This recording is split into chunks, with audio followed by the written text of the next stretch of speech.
Hey everyone, and welcome to 1.21 Gigawatts. I am Peter, and I am joined by Matt. Yeah, let's do this.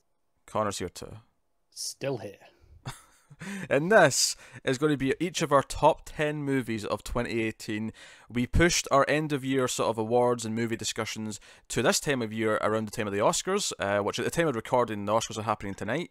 And the reason for that is to get in about 4 hours. Yeah, well, and the reason for that though is so that we have time to catch up in more movies. Now, I think all of us will admit that I don't think we necessarily got to absolutely everything that we could have done. Yeah. I still have about 15 more that I was like, oh, I really wanted to see that. Yeah, I like definitely had another like 3 or 4 that I wanted to try and squeeze in, and then as time got closer and closer, I was trying to do 2 per day, but it was really only 1 per day, so I didn't quite get to all of them. So ultimately there always has to be a cut off because we could keep pushing this for months, trying to squeeze in more movies. Mm-hmm. But end of award season seems like a fair point. Yes, we have to have a cut off somewhere and then talk about what our top 10 is. So the way this is going to work is quite simple. Connor will give his number 10, Matt will give his number 10, I'll give my number 10, and then we'll keep going like that.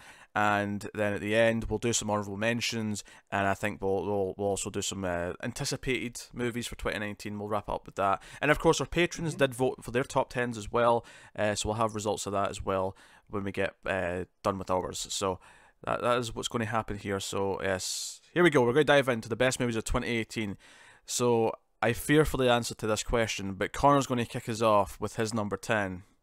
Hey, you quite liked my number 10, and I know because it's something we did a review on, much earlier in the year. That was Annihilation, the Alex Garland movie that is... I was hoping it was going to be an also ran just to keep it up on it. But no, Annihilation is Alex Garland's directed movie. It's his second directed feature, I think, after Ex Machina.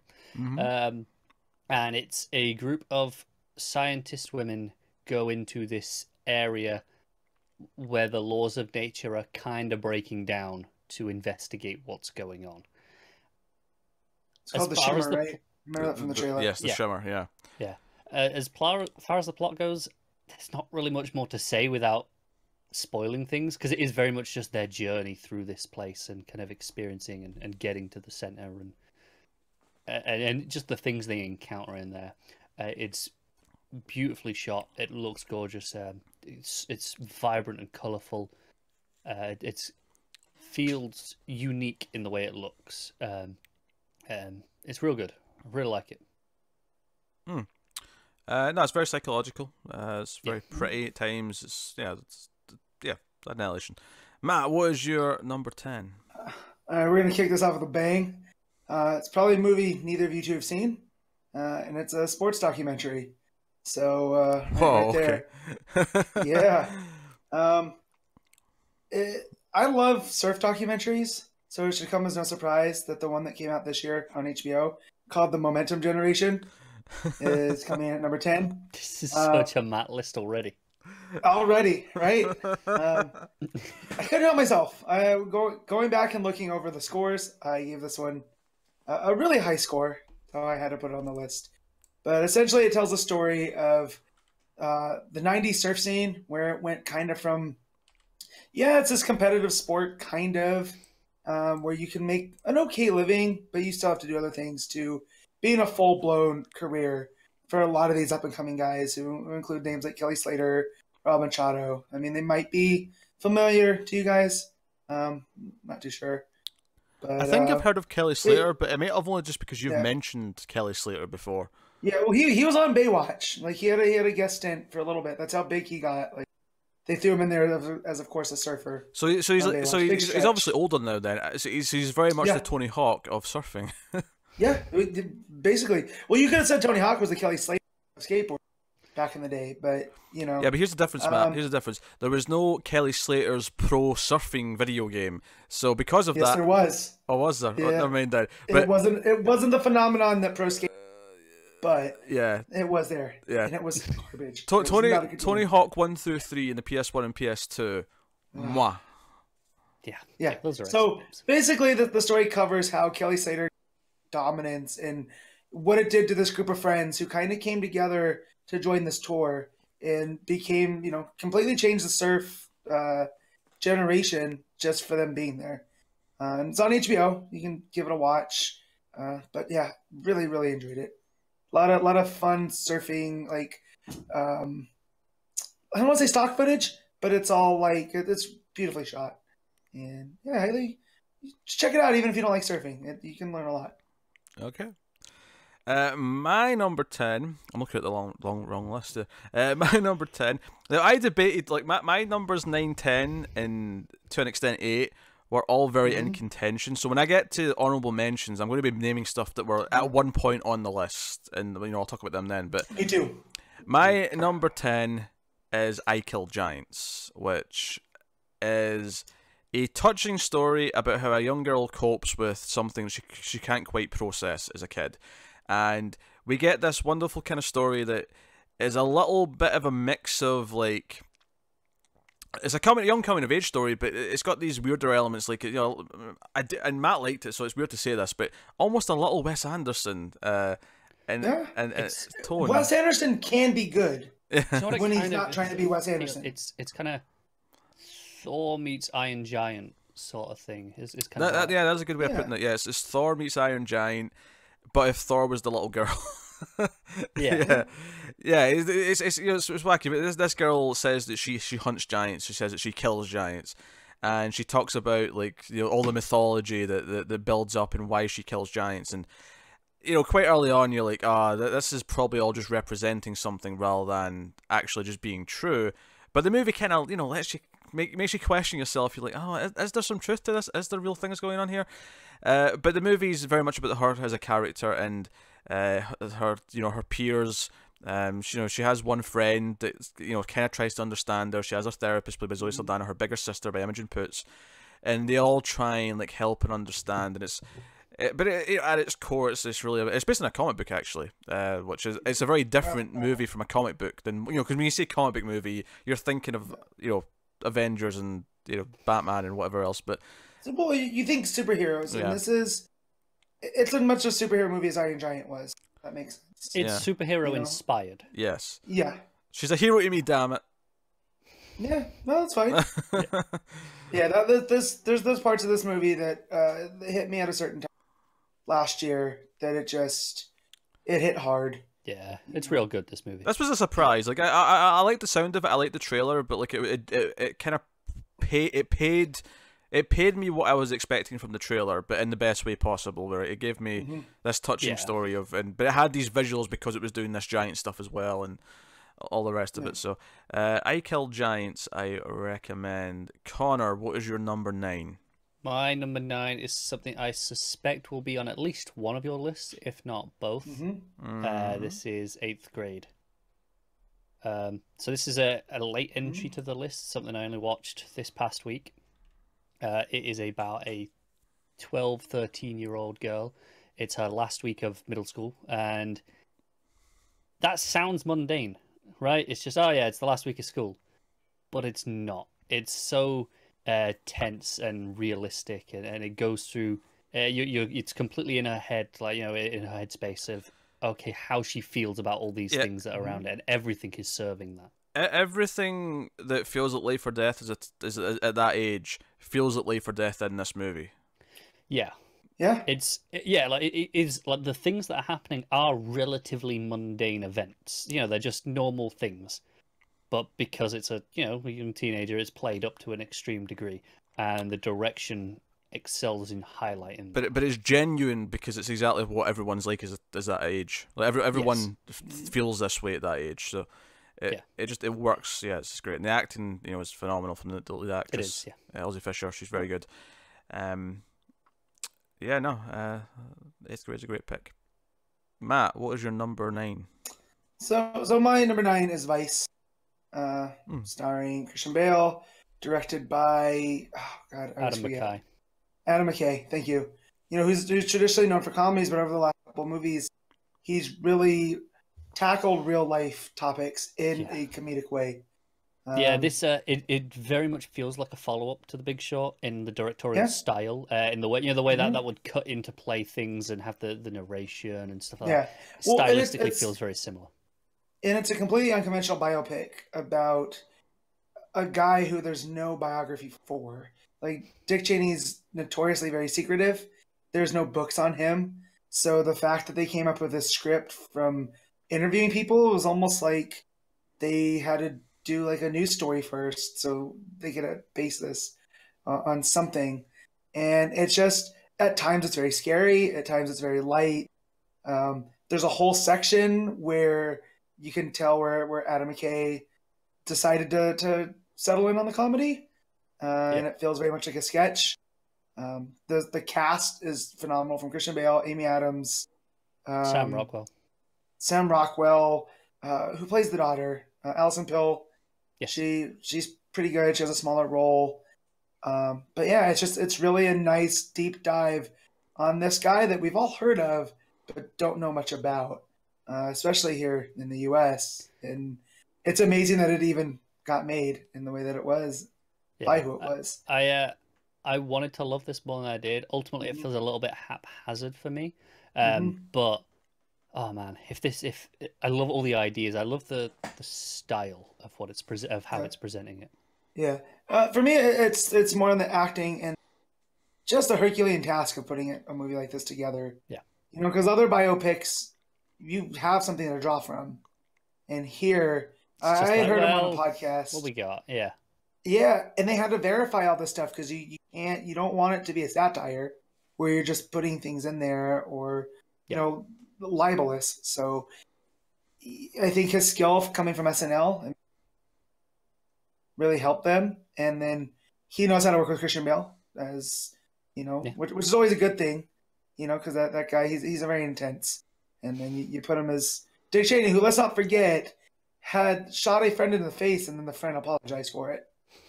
Like, yeah, if Christian Bale wasn't meant to play the character, I don't know who was. But yeah, that's why Vice, really phenomenal. If you guys haven't seen it, I do recommend.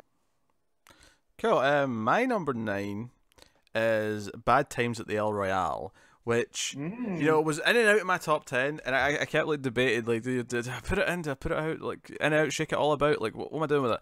And Matt just got that joke. So here's the thing, like Bad Times at El Royale, like another one that I almost made it in actually, is a very pulpy movie. It is pure pulp, and it's all set in the one location. There's some like hints and flashbacks to sort of some backstory about various elements, but it's basically just this crossroads for so many people. I mean, hell, the motel itself literally is over the state line. It's in two states. Yeah, it's in Tahoe, up north, and it's on the California-Nevada border. The whole movie is about making choices. Yeah. And, you know, it starts as well. Which state do you want to stay in? Yeah. And it goes from the cast from top to bottom is really impressive. The standout, I don't know her name actually, but I'd say the lead actress, who's like notably like one of the few people in the name that I didn't know getting into it. Like, you know, but get into it, I'm like, John Hamm and Hemsworth and Dakota Johnson. Like, I know all these people. Like, you know, Jeff Bridges, obviously. Like, all these people. I know all these people. But she's the standout. Cynthia Erivo. There you go. She's the heart of the movie. Everyone's kind of a delight to watch, both good and bad characters. It's very wet. There's a lot of great jokes that kind of get set up and get called back. There's some great tense sequences where you'll see one side of a scene, but the movie sort of jumps back and forth, and then you'll see the other side of a scene, you know, later on. It's like Matt. Oh boy. Yes, Matt? Hey. No, it's like a noir caper with, like, Rashomon thrown in there. Kind of, yeah. Under, you know? It's not a bad description. Kind of. No. It's kind of the perfect atmosphere that I like in a movie, where it's like, you know, it says one rainy night, everything takes place over the course of a few hours, and it's just all these interesting characters. And I think what was funny is, I think the reason why it initially was jumping out of my top 10 at some points was because it is true to say that it's maybe not like this amazing thing that like it knocks something out of the park, but every element of it I really like. I like where a lot of the characters end up. I like the overall thing in the movie, and I had nothing but fun the entire time. And every element, as we mentioned in the last awards video, is solid. Like, it's a great cast, the direction is tight, the script is tight.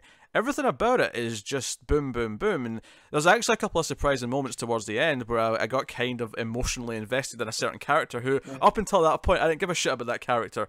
But out of nowhere, it was like, no, you care about him now. It's like, okay, I guess I do. Here we go. Yeah.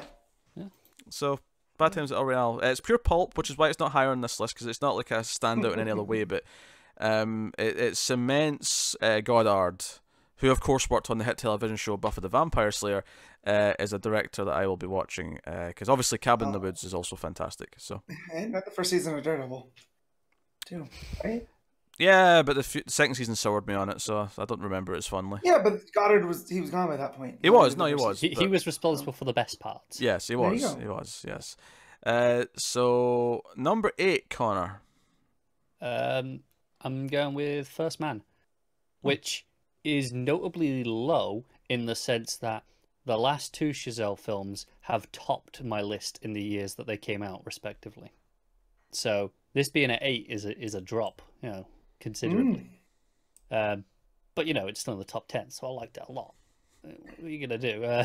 It's let's go to the moon. You all know the story. There's no point in going over that. It doesn't matter. It's all about the direction, performance, music. It's all of that stuff comes together fantastically and makes it rise above being just this story that people know. It makes it a bit more heartfelt, and it has this majesty to it when it gets to the space stuff, and the way it's shot from the astronaut's point of view, whoever's in the cockpit, the rockets. It's always just kind of looking out the window through the helmets. They never get just a exterior shot, really. There's only 1 or 2 moments in the entire film that you really do. Yeah, Always moving and those forward. stick out in your memory because of it. Yeah, it's the technical qualities for me. This one. This is the technical showpiece, I think, Definitely. for 2018. Matt, what was your number 8? Yeah, so when I always have a bit of a formula when I make these lists. I have to include a comedy on there. And this year, my favorite comedy was Game Night. Came out earlier in the year, and it's just a real fun ensemble of, what happens when this group that meets for game night actually gets involved in some real underhanded, illegal stuff because of someone's brother showing up when he shouldn't have. And the cast is great. It's filled, just Jason Bateman plays the main character. Rachel McAdams plays his wife. And just Meth Damon, what's that character's name? Jesse Plemons. Yeah. He steals this movie. It's Fat Damon, not Meth Damon. Fat Damon, sorry. I like That's both. what well, we call him Meth Damon based off of his dad. Yeah, but in So- Fargo he was Fat Damon, so yes. Yes, Fat Damon. Yeah. He steals the movie as this kind of stick in the mud cop who really cares about his dog and just went through a divorce. Yeah, And he's the best part. Like he steals Yeah. every scene he's in. He's fantastic in that movie. So, but just the fact that I went in just thinking maybe romp of a movie, and it ended up being this kind of tense comedy that I always feel like comedy works kind of the same as horror, where there's a build up and then down, right? And I felt like it hit those strides for me really well. And again, the cast is really top notch. I think the directors were the guys that wrote Spider-Man: Homecoming. So that's a bit of a pedigree there. And I fairly like this movie. I think it suffers in the third act from having to actually take things seriously. Like, yeah, once the characters realize that some stuff is real, it kind of became less good for like the rest of the film. I thought, because the comedy wasn't as important. well, anymore. yeah, because it shifts gears and it Yeah. becomes like you said, more serious. But I like that. I like that it the guts to shift so much. But I feel you can do that when you have Jason Bateman, because comedic actor in that way, that he's such a great straight man, and he really plays it up here. The whole scene in the plane still makes me laugh. I wanted to rewatch this before, and I just didn't have time. But it definitely was my favorite comedy of 2018. All right. My number 8 is Black Klansman, which is Spike Lee's film. It's set in the 70s. It is the first black cop in Colorado, and how he shakes... Colorado Springs. Colorado Springs, specifically, yes. Is that in a different state? Is that not in Colorado? No, it is, but it's a town. Okay, So, yeah. Yes, it's not the Yeah. first black cop in the state. Yeah. Just in Oh, that okay, town. all right. Okay, Yeah, that makes sense. But it is in Colorado. I mean, he could have been. I don't know. I Yeah. understood it. Springs. But so he's the first black cop in the town, and of course, being Spike Lee, it's very political. It's obviously very much about race. The entire plot is about this. He he essentially, to try and make a name for himself, he sees the ad in the paper for the Ku Klux Klan and decides to phone up and pretend he's interested. And because actually the scene that sold me on this movie from the trailer is him on the phone, just spouting out hateful racist language on the phone, and Adam Driver and the other cops just slowly turning around and look at it, and I'm like, what the hell are you doing? Yeah, what are you doing? And it becomes this thing where Adam Driver has to pretend to be him so that he can go meet them in person, but it's always our main character on the phone, Ron. So there's a lot of comedy in here, but there's also a lot of hard-hitting things. I think one of the things that I really like about this movie, bizarrely, is that it doesn't feel the need to actually tell you who is right and who is wrong. It just because there's a scene sort of in the back half of the film, and I don't think this is a spoiler to say that there's like a KKK ritual happening, and it's been intercut with this Black Student Union meeting where they've got a spokesperson, and it's this really effective scene of it cutting between the two because you go to the Black Student Union and it's this touching, almost like intimate setting of all these people sitting around listening to this story of this horrible occurrence.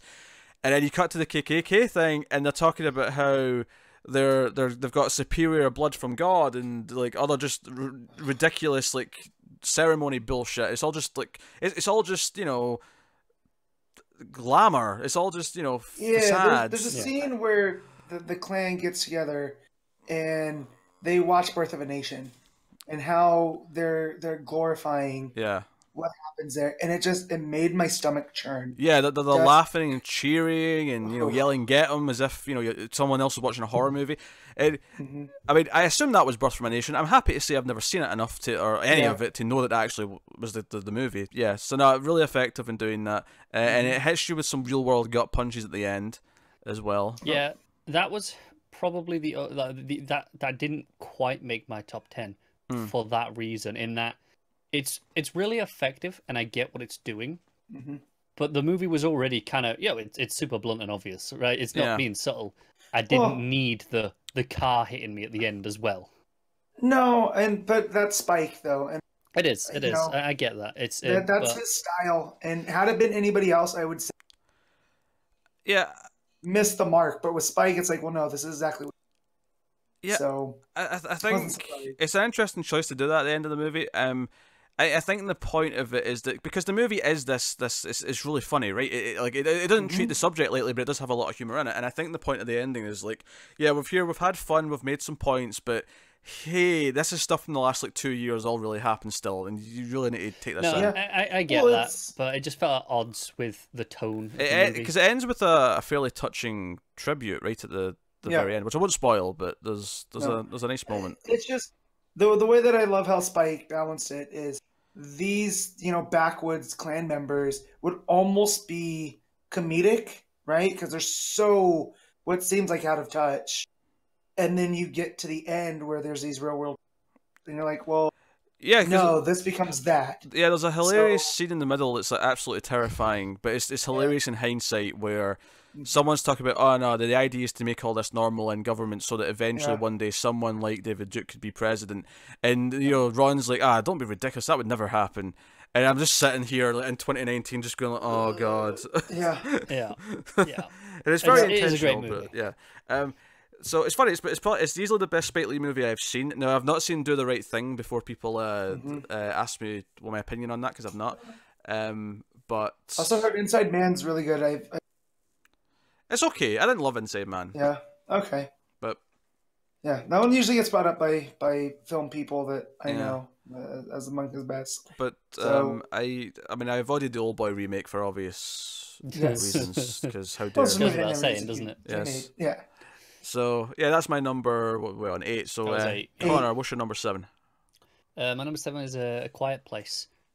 This is the horror movie from back near the start of the year from John Krasinski, and it's excellent. It's the way it's as the name suggests, a quiet place. The idea is, right, you can't make sound because if the monsters hear you, that's it, you're screwed.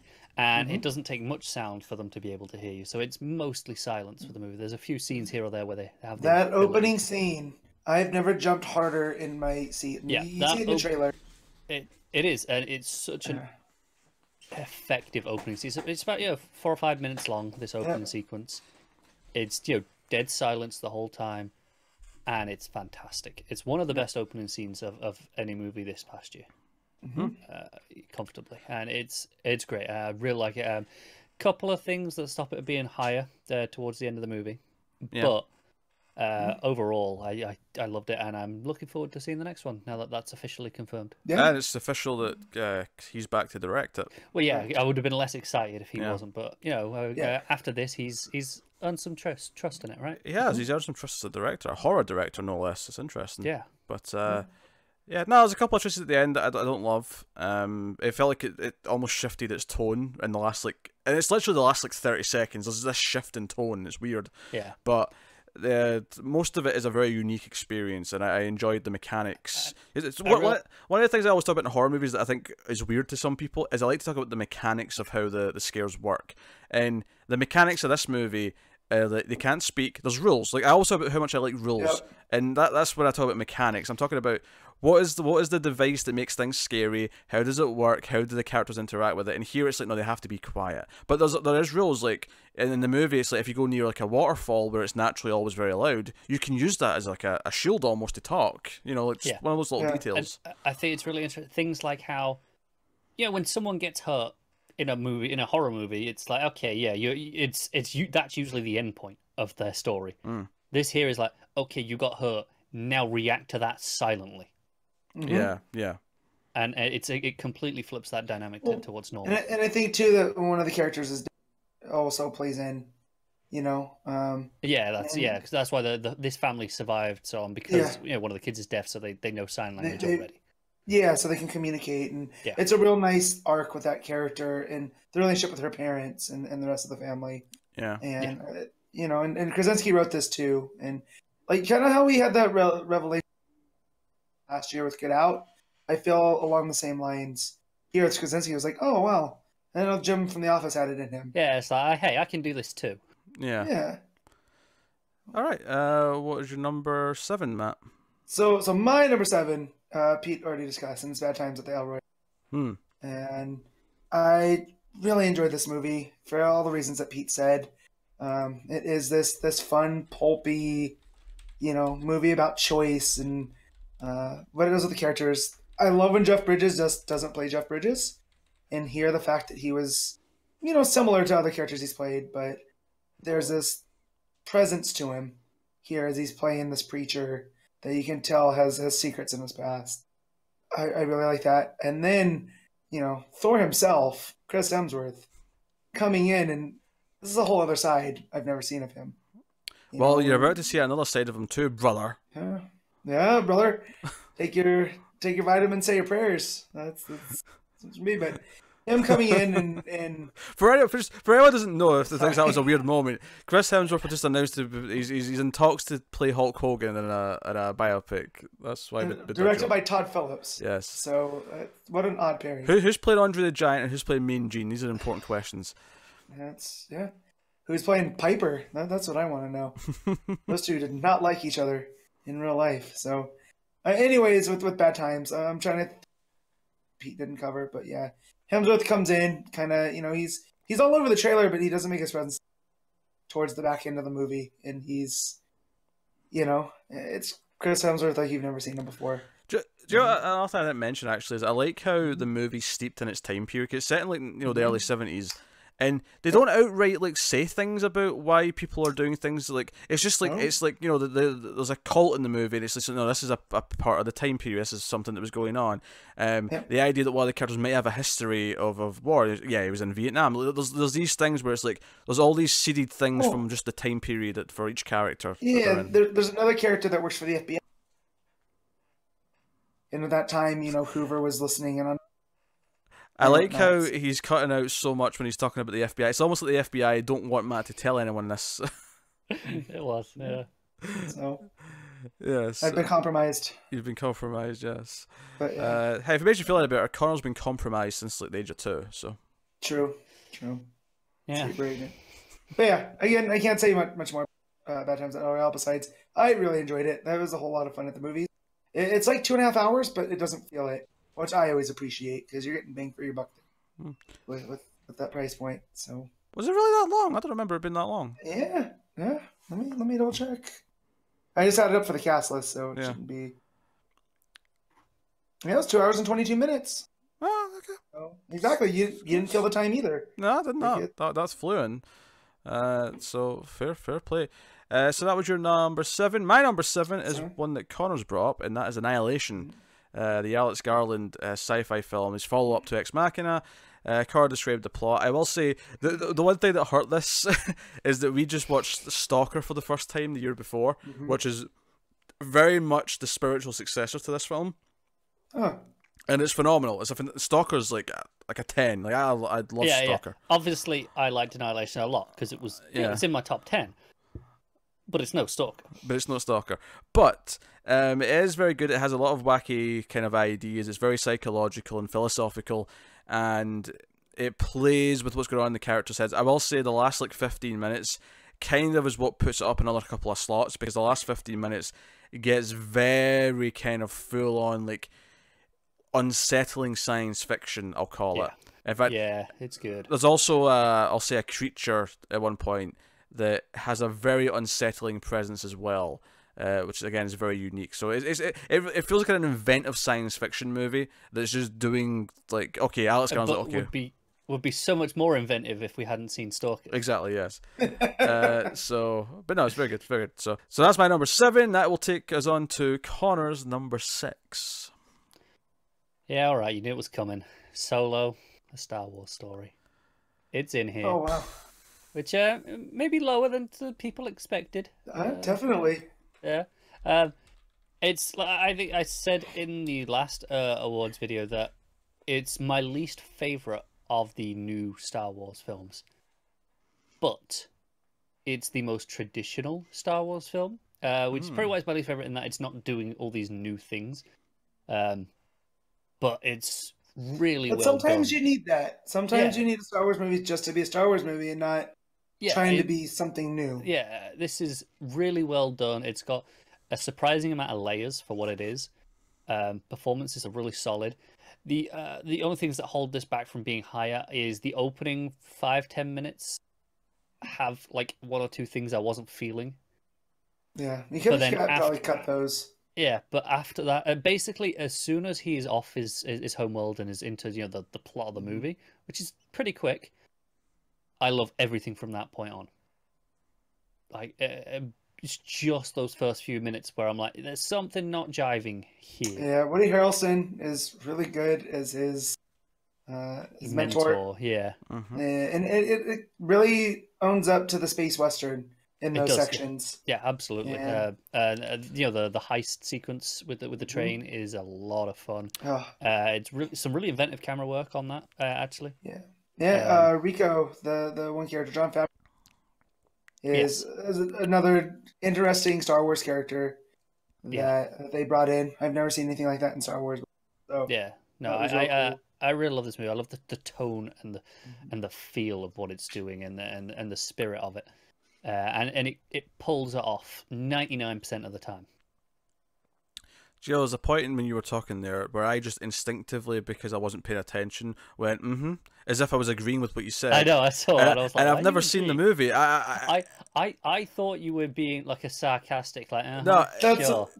That's what I was thinking too. It was Connor. pure instinct, because I'm just used to like nodding along every so often. Yeah.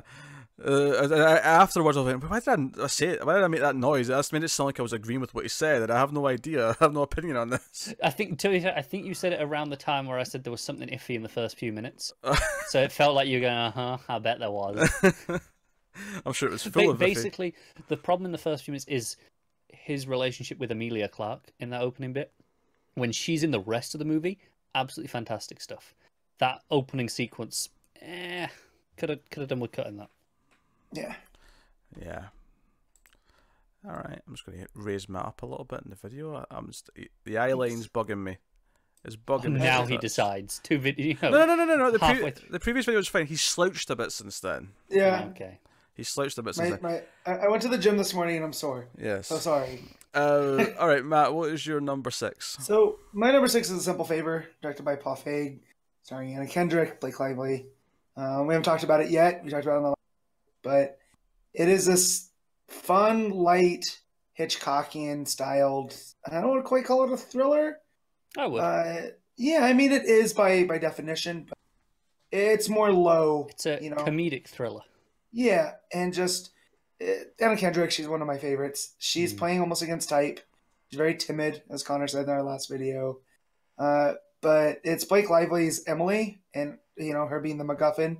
I remember the first poster I saw for this is what happened to Emily. Oh, that bugged me and Pete for so long. Every time we got a trailer, because that sounded like the title, and it's a better title than A Simple Favor.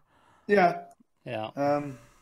So, you get to go on the adventure as Anna Kendrick's character starts looking for Emily, and things from her past get brought up that she has told Emily, and there's flashbacks to their relationship before she had went missing, and it's just it's a fun turn around every corner, and I can't believe this was a Paul Feig. He's more straight up comedy, This has got some subtlety to it, and I will say it's where the plot goes. It's not necessarily important, but it's fun. No. And I will say it surprised me in the sense of when me and Pete were watching the trailers, there was a few things we went, yeah, okay, so it's this, and that. That's what happened. That's the reveal, and it's none of those things. No, it's actually none of the things that we were guessing. Yeah, it keeps you guessing until the very end. And... So credit to it in that regard. Yeah, no, I mean, I was going to maybe squeeze this one. It wasn't high on my priority list, but I'll probably still watch it at some point. Yeah, it's definitely worth it for the performances, and then the story. Like I called it a lower stake.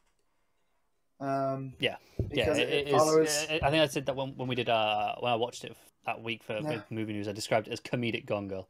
Yeah, and it very much is that. But it's got a great tone to it, and if you enjoyed the song that's in the trailer, and the tone that sets, you're going to enjoy the movie because it delivers on the trailer. Yeah. Okay. My number 6 is a movie I mentioned in the last video a couple of times, and that is Night Comes On. This is a character drama about a girl who gets out of juvie. She's just turning 18, played by Dominic Fishback, who's from The Deuce. She's very, very good in this, as has the actress playing a little sister who's about 10. And she wants to get revenge on her father for killing her mother when she was younger. That's kind of what set her into the system, as it were. Because obviously her father went to prison, but he's out now, and she wants to find him and kill him. The first thing she does when she gets out, despite the fact that she's told about what she should be doing and going to get housing, going to do this, going to do that, she immediately goes to try and buy a gun because she wants to find her father and kill him, and that's all she cares about doing. But in her journey to try and get there, her younger sister ends up kind of tagging along for the ride, who does not know that that's what she's going to do. She just thinks she's looking for their father. And it becomes this journey of, will she actually go through with this? Will she not do it? Does she realise there's other things to live for? Yada, yada, yada. Normal things. But it's really well directed. The acting's fantastic. It's got some of those elements in it where she's very quiet for a lot of the film, and it's all told through body language, reactions. There's this performance of like rage, but quiet rage, until one or two key moments where it kind of bursts out. And it's very much a character study of a film. It's very well directed.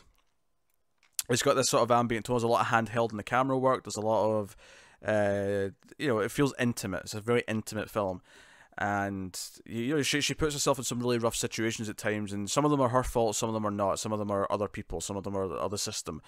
But sometimes it's her own stubborn nature and not willing to accept that she needs help with something kind of thing. But it's a very good character study. And it left me impressed. I like how some films try to be too much. This is a film that's set over like two and a half days, and it follows one character. She's in every scene of the movie, and it's about this one core idea and what is leading the character to this decision and how it's going to end, and that's all it's about. I like how tight it is in that sense and how focused it is. But that's Night Comes On. That's my number 6. So Connor, that's your number 5. Yeah, so top 5 now, the real meat and potatoes of it. And you just said about how some films try to be too much. Mm-hmm. This is a movie that could very easily be described as being too much if you wanted to. Mm-hmm. That's Assassination Nation. Hmm. So this is one that, again, only watched this past week. There's a review coming up for it soon, I think. Me and Pete recorded that the other day. Yep. During the week, there we go. And it is a satire on modern America to ridiculous degrees. It is set in Salem, and the town gets hacked, basically, and all private details of all these characters go up online, and it's watching the town descend into chaos, dealing with it. It's super stylish. It's over the top in that regard, in a fantastic way. But it delivers on the tense moments. It delivers on the thrilling moments, and then it has a really good character point at the end. With what it's doing, its messaging comes across great. It's this one where, if you've seen the trailer, you're getting what you expect from that trailer, for the most part. And this is a movie that after talking about, me and Pete, I both agreed that we liked more after that. The more you think on it and sit on it a little bit, the more you'll appreciate it, because there's so much going on. But Yeah, it's excellent. it's not a movie if you're looking for subtlety. It is No. It is a baseball bat to the face, but it's kind of the point. Yeah, and if you're not a fan of violence, Oh yeah, skip this one. This movie. The movie's basically, this is how we actually get to the Purge. Is this movie? It is. So this would be a better version of the first Purge. Yeah, I'd say it's better than all the Purge movies. But it's and the scary thing is, we say, oh, it's satirical and over the top, and it is, in that everything's happening. Any single individual event that occurs during this is believable. The only thing that stops it being believable is that they're all happening at once. Yeah, but it all feels very true, despite the fact that it feels unbelievable, if that makes any sense. But we talked about it at length in the review, so I mean, you can... Yeah, so go check that out, though, if you want to hear more. Yeah, Matt, what's your number 5? So I can't believe this is higher than Connor's, but it's just by a little bit. This is Solo, a Star Wars story. This is my favorite Star Wars movie. Yeah, like, it's not the best. I had this at 5 until 2 days ago when I watched Assassination Nation. There you go. It's not the best Star Wars movie. By far, this is my favorite. It should come as no surprise. Han Solo is among my favorite characters. So to get a full movie, to see the Kessel Run here and how they handle that, and the effects during the Kessel Run. There's a sequence during that is stunning. Yeah. The fact that Ron Howard was able to pull this together and have it not be a mess, and actually is a super watchable movie. Mm-hmm. I think it's really, really fun. And the fact that it's playing with continuity, that when you get towards the end, a bunch of surprises I wasn't expecting. I didn't even want to mention that. But oh my god, I got so excited. Yeah. So if you're keeping up to date with stuff that happens, all the different TV shows and stuff, this really plays into that. So it weaves into the greater Star Wars tapestry, which I kind of feel like Rogue One didn't do. There was a little bit here and there. It's the sort of moment where there's a realistically good chance now that we're not getting a sequel movie to this because of how it performed. Yeah. But with the way it's set up these things for the large universe that can be picked up anywhere, likely in a TV show on the new Disney service, would not surprise me if that's where we end up seeing it. But it's that sort of thing where, I'm really excited about what it's presenting. Yeah, and then, it plays with some other, well-worn Star Wars, mythology about the Falcon and Lando and Chewie and how him and Han met. And it's fun to see some of these moments come to life. It's interesting. Some of those things are pretty much exactly what it was in the old, EU stuff. Mm-hmm. So, it's cool seeing it, but it's no different. And then some parts are radical departures, usually in a good way. Yeah. But yeah, I thoroughly enjoyed this. It's, as down as I was Jedi a couple years ago, it's still fine, but I'm glad that this felt more like Star Wars, because that one was trying to get away from Star Wars as we know it. Yeah. Just hearing cat chaos in the other room. And Firefly's looking very... Firefly was crying as he was coming in the room there, and then he get all shocked by the noise. Anyway, so this greater Star Wars tapestry you're talking about, where do I find it so I can set it on fire? We keep it safe to keep it out of people like you. Okay. It's fireproof. I mean, it's fireproof, but I mean, it's not impenetrable. It can be done. It can be done. Anyway, you're just bitter because you're going to have to watch at least 2 episodes of Star Wars TV. Yes. I hate it. You're the worst. Anyway, my number 5. to get to some proper movies. Not enough of this solo Star Wars bollocks. Hey, my number 5 was Assassination Nation. Screw Yeah, you. but the last one was Matt Solo, so no, much better film than that. I don't have to see it to know. Still hasn't seen Solo. I'll be the judge of this. Spider-Man Into the Spider-Verse is my number 5. Yeah, I'm not going to debate that. Connor wanted to argue, but he's like, I can't, damn it. The reason I'm not is because it's actually my number 4. Yes, suck it. So I wouldn't say much better, but marginally better. Oh, I would say much better. It's better, right? Spider-Man Into the Spider-Verse. I mean, obviously we get the story of Miles Morales, who I've liked in the comics for years, but it does this thing where it's like, okay, for years, comic book movies have been like kind of training the general audience for certain things. Between this movie and Infinity War, I feel like it was like, see all the weirder things we do in comics, all this multiverse crap. It's time to do that on movies. We're not going to even stop pulling punches anymore, because now we have a Spider-Man movie where we have multiple spider characters from multiple universes all teaming up. Yeah, I think TV has helped with that regard as well. Like the CW shows did a huge kind of crossover this year, I think relating to things like that. A TV show though has, like, I mean, that's been building to that for years. So no, it has. I just mean in the sense of embedding it in the awareness of the public. But like, I feel like we're at a point now where we can do the weirder stories from comic books, and I think Spider-Verse does that. But more importantly, it's got a lot of heart. It's got a really good script, and more than anything else, like the animation style it's unique. It's nothing gorgeous. like it. Gorgeous. Yeah. No, I mean, I think Sony were looking to trademark or patent the technique. They did, yeah. There was a lot of uproar about it, going, "Oh, you can't patent a style of animation." And it's not the style that they were, patenting. People can replicate this. It was the technique specifically using their software that they did it, and of course you can do that. Pixar did for years with Render Man. That was theirs. Yeah, exactly. Until they finally let it out. And it's kind of leveled the playing field until Spider-Verse. But here's the thing, for the record, this doesn't mean other studios won't make movies in this style using that software. It just means Sony get to license it and make money off of it whenever they do. Imagine a Dick Tracy movie done in this style. Yeah. But here's the thing: why shouldn't they? I have no attachment to Dick Tracy, Matt. I'm sorry. Well, just think about the bright colors on the flat screen with the animation, and I'm just saying it could look super cool. Yeah, lots of things could look cool in this because it's a cool look. It's gorgeous, yeah. The shots of Miles like going through the sky from the trailer when that finally happens in the movie. Him jumping off the building is phenomenal. It made me a fan of Gwen, Spider-Gwen. I'm like, I kind of like this character. I kind of want to go back and try some Spider-Gwen comics now. You and me both. Yeah. Helps that was Haley Steinfeld, though, doesn't it? I mean, that does help, yes. It does hurt help. things. Soundtrack's phenomenal. More on this later. I'm saving my shot. I'm jumping in now because it's number 4. It's easily the best Spider-Man movie. Like, it's not even close for me.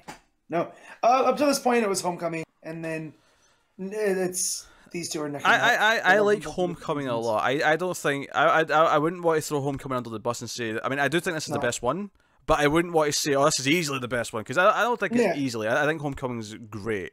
Yeah. So depending on my mood, I could pick one or the other. But I think it's notable that the two best Spider-Man movies were these last two. Yeah. Definitely better than anything Raimi did. Spider-Man 2. Take it back seat. Yeah, Spider-Man 2 is overrated. Spider-Man 2 is overrated. I like the way people remember that. I don't get. I really don't get it. Because we watched it last year, I think it was, before Homecoming came out. Yeah, we watched the first 3 the Raimi movies last year. Yeah, and they don't hold up. No, I mean there's good things in Spider-Man 2, but there's a lot of it. Like the casting, the characterization of the character, all of that is just like, it's not a bad movie. Don't get me wrong, but it's not this. It's still put on a pedestal as one of the best superhero movies. Let me ask Connor this because I know how Pete would act. Spider-Man 2 or Venom? Spider-Man 2 is a better movie, but I'd watch Venom every time. There you go. He's gone off the deep end, guys. Can I watch Solo instead? Wow, that is a hot huge take, Pete. thing coming from Pete. I think Solo's shorter than Spider-Man 2. That actually says a lot about how much Pete doesn't really like Spider-Man 2. I mean, I do, but here's the thing: it's a really long movie, and I've seen it enough now that the thought of like plodding through the bits I don't like is not worth the good parts for me. I'm trying to see how long Solo was. Yeah. 2 hours 15, so pretty normal. I really hate the execution on the train scene, and Really? I feel there's been well, just the execution. I love what it means. I love what Raimi was trying for. I just feel it's been done better since in the different movies. Honestly, that is probably the best scene in that entire trilogy, is that train sequence. Yeah, I don't like it. I don't like how he went about it. So this got controversial. This is a real controversial opinion. I mean, we're being controversial and saying we don't think it holds up, but Matt's been really controversial in dissing that scene. But whatever.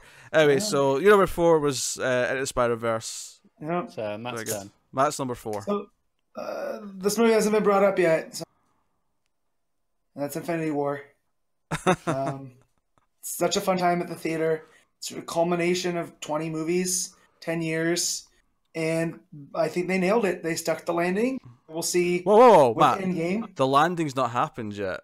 I understand that. The launch pads the landing pads have come out, but they've not landed yet. Okay, so we'll say that it's the fact that the directors, the Russos, were able to juggle all of these characters, and to me, St. O'Connor's gonna have some hot takes. I'm not even gonna say anything. Okay, I'm just gonna leave it. It never felt overstuffed to me. I felt like everyone played their role well. The way the characters were divided. We all know I'm a Thor mark. He's my favorite Avenger, one of my favorite comic characters. When he shows up towards the end of the movie, I lose my shit every time. I get so hyped. I can't. I've still you say every time. How many times have you seen it?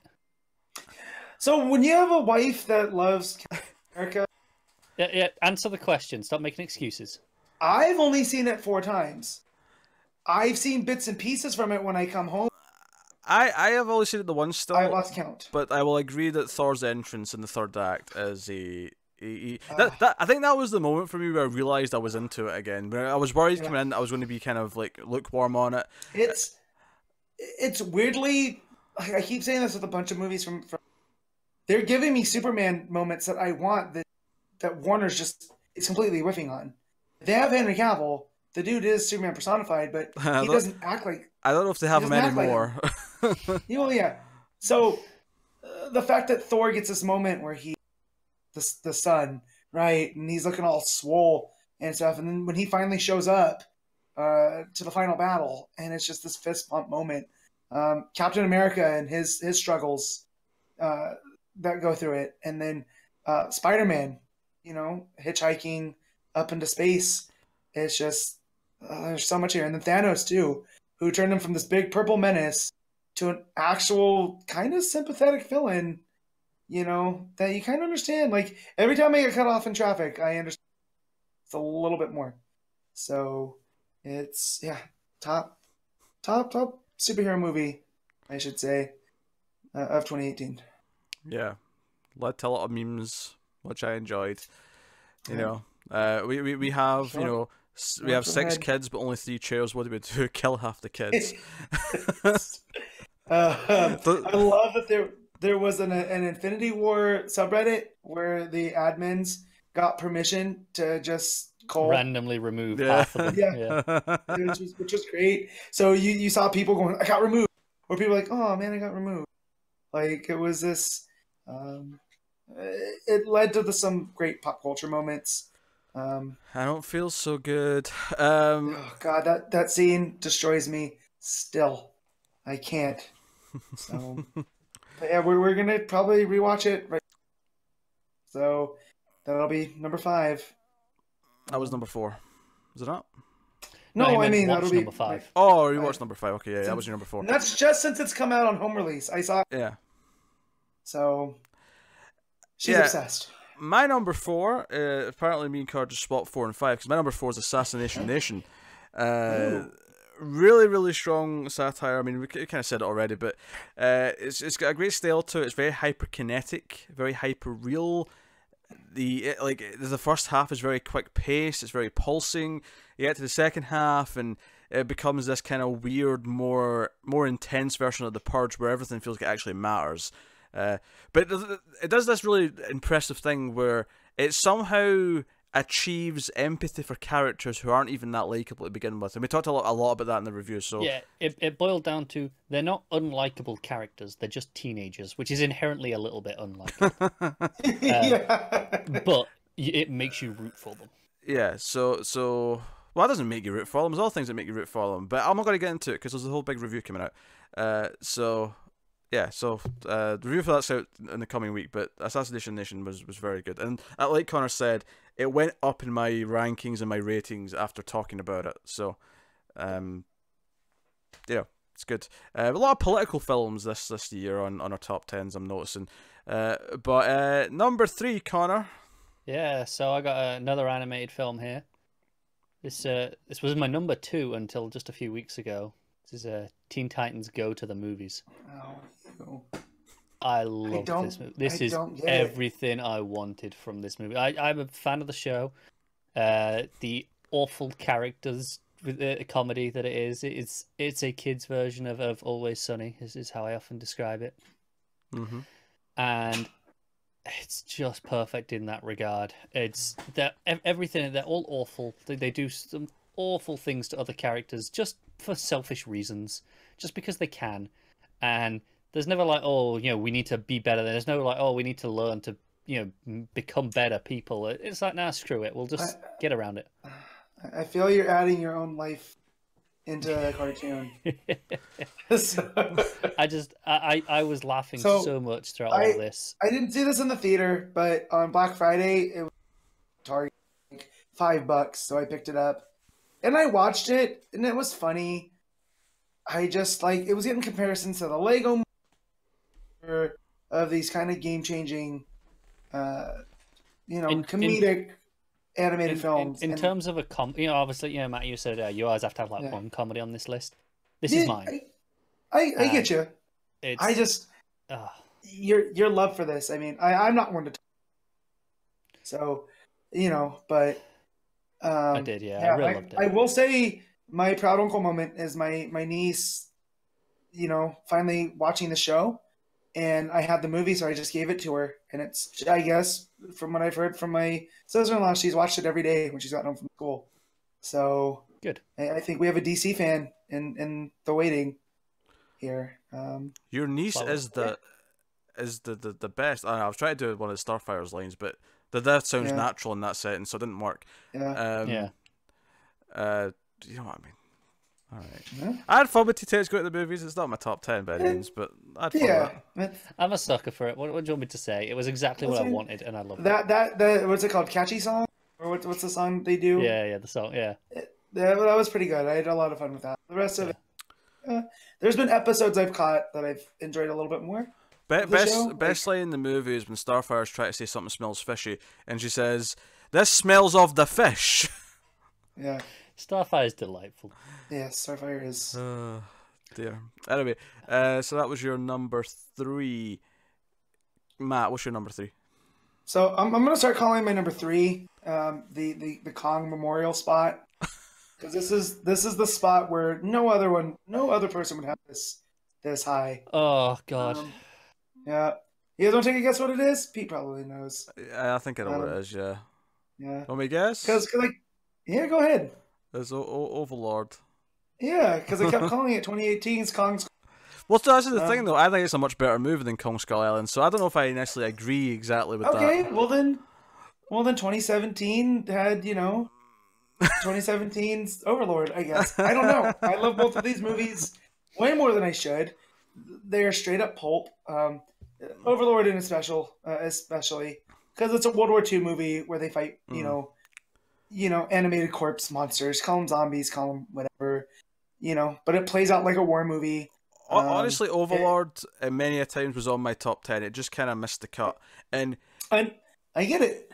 It's very good. What I love about it is that it's a straight up B movie, but it's like directed and taken seriously in how it's presented. Yeah. And that makes it work for me.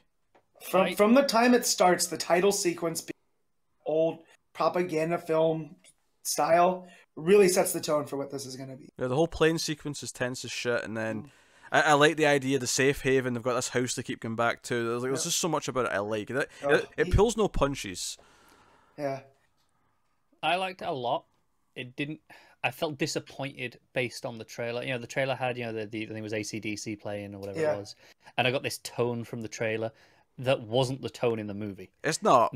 It's not. But I And think so this is entirely expectations and mismarketing. Yeah. So no, when I I get it. watch it again in the future, I'll probably enjoy it more. But because it wasn't what I was expecting it to be, I kind of went, it was good, but I didn't love it.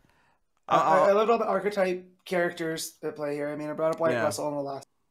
He's the loose cannon who's seen some stuff in other parts of the war. You know, he knows his mission and what he has to do. And the movie surprisingly has a bit of a heart, because the main character is kind of more sympathetic to people, and he wants to intervene when he sees bad things happening. And there's a lot of Nazi killing, which is, you know, always enjoyable. Business is booming.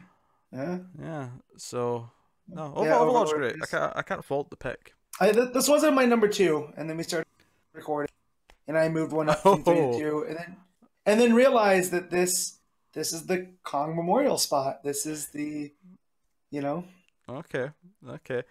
My number 3, which is completely different from Overlord or definitely Teen Titans Go to the Movies, is Roma. Roma's my number 3.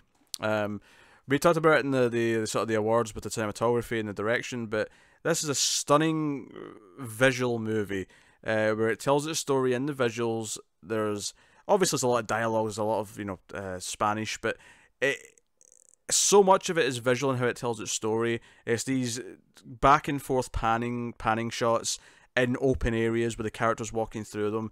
It feels like it just catches things naturally. A lot of natural locations, or at least it looks like a lot of natural locations. I mean, Connor said that there actually was a surprising amount of set work, but you don't notice it. You don't feel like you're seeing sets. Yeah. And it's got a message. It's got themes. It's it's a sort of movie that you can sit down and tackle from a feminist point of view. It's a movie you can sit down and write about the class structure and how it handles that kind of theme. It does all these things, but it is beautiful throughout, and it handles scenes in ways where every time you're seeing something, if you don't quite understand what the point of it is right away, as the scene goes on, you get the purpose of the message of the scene. You just have to wait.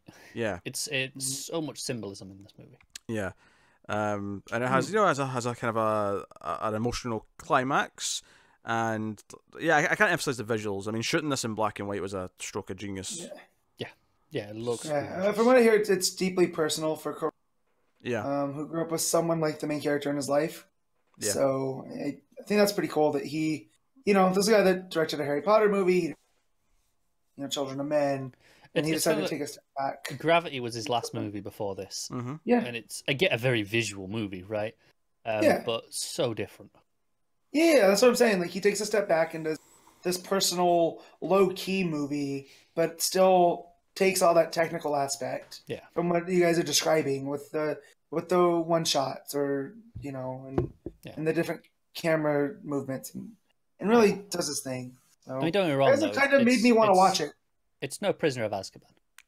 Well, no, but exactly, it's better than Prisoner of Azkaban. In fact, How dare you, sir? Prisoner of Azkaban's his worst movie. Let's move on.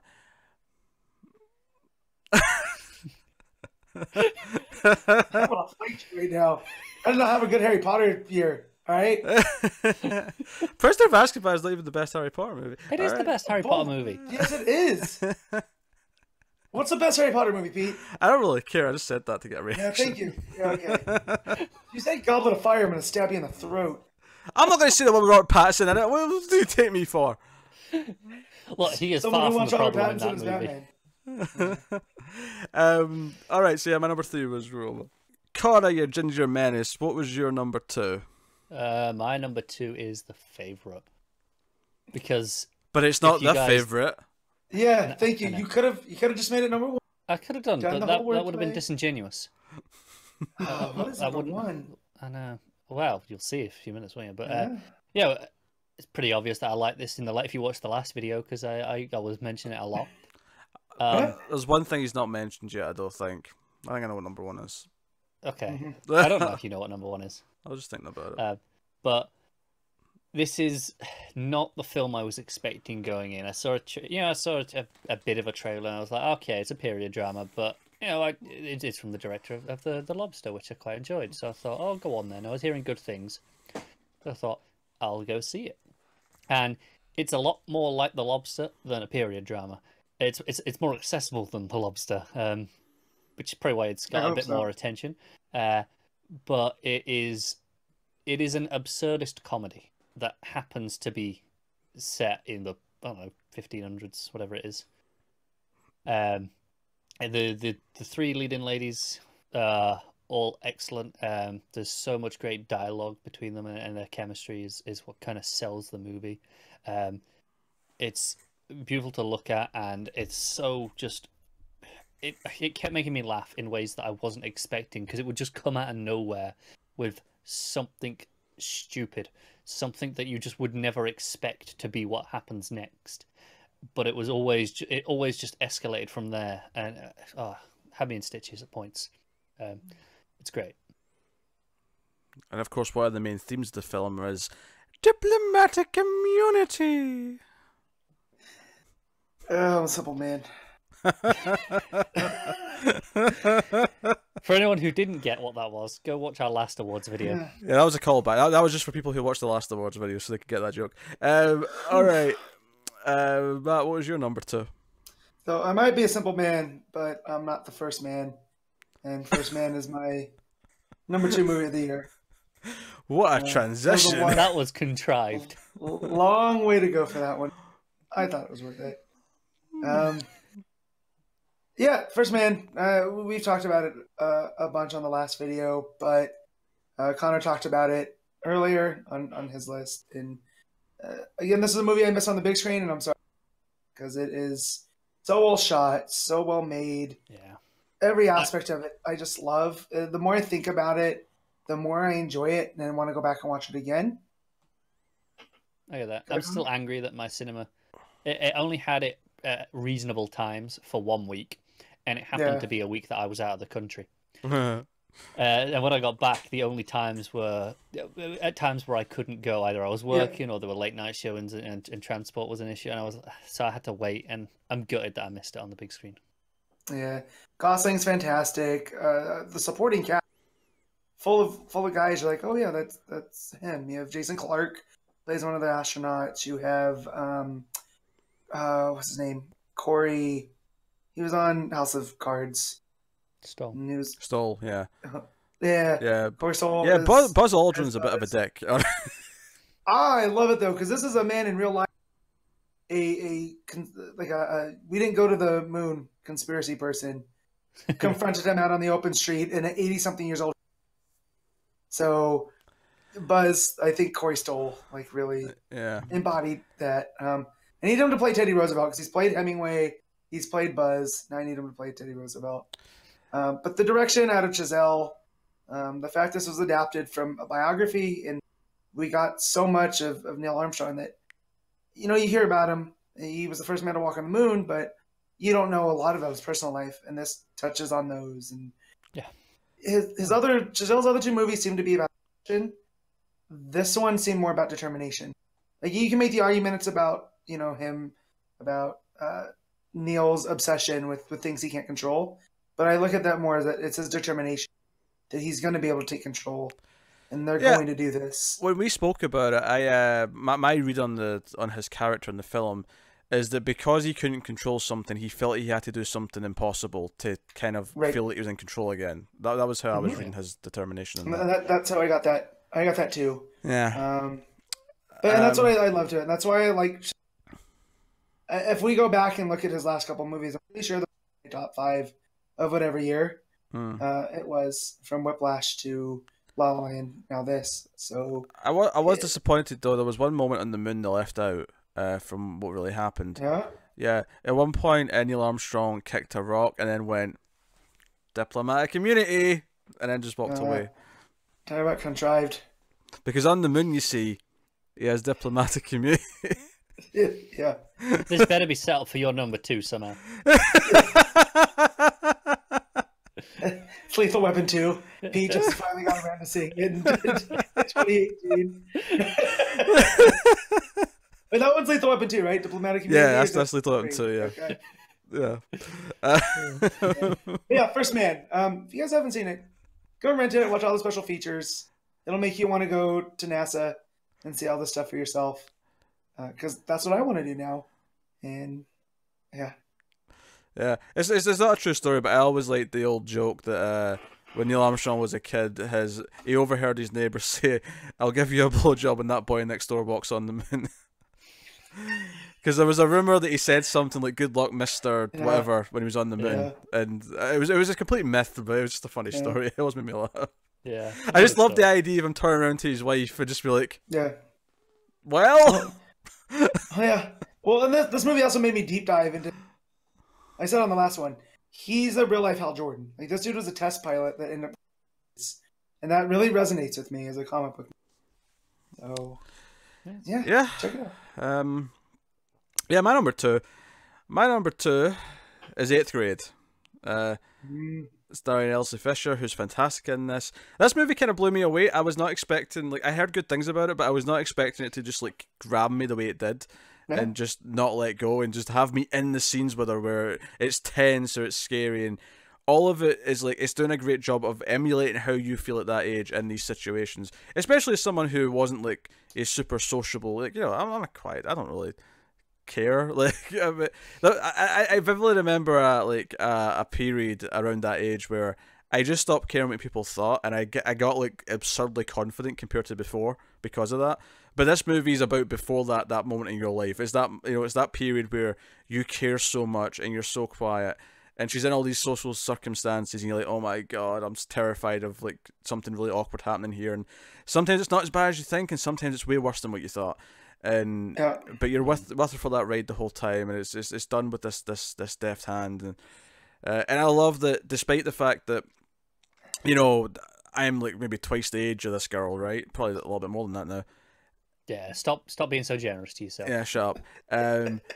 Even though I never had Twitter and Facebook when I was that age, everything feels so genuine and this is exactly what kids are like with these things. I can imagine the kids I went to school with, if you introduce Twitter and social media into that period, I can just imagine what they'd be like. It's fine.